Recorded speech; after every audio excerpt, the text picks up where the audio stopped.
আজকে তৈরি করছি বেগুন বরবটির তরকারি।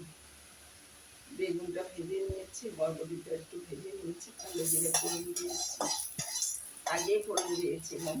এবার দিচ্ছি আমি পেঁয়াজ, দিচ্ছি রসুন,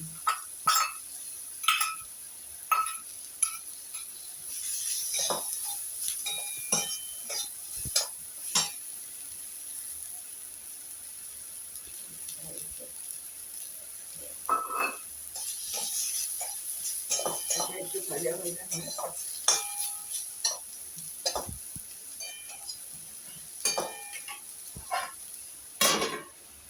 লঙ্কার হলুদটা দিয়ে দিই, লঙ্কার হলুদটা দিয়ে দিচ্ছি।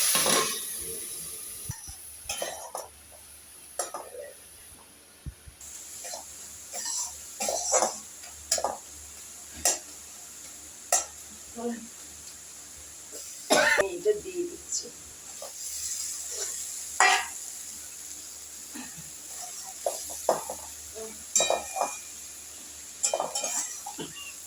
এবার দেখো মশলাটা ঢুকুক, পরে খেতে দেবো।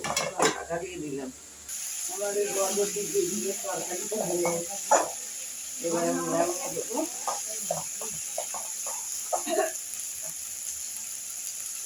দিয়েছি কাঁচা লঙ্কা দিয়েছি, কোনো কাঁচা লঙ্কা দিইনি। যদি কারোর ইচ্ছা কাঁচা লঙ্কা খাবেন, যার ইচ্ছে, যার বাটা লঙ্কা সহ্য হয় খাবেন।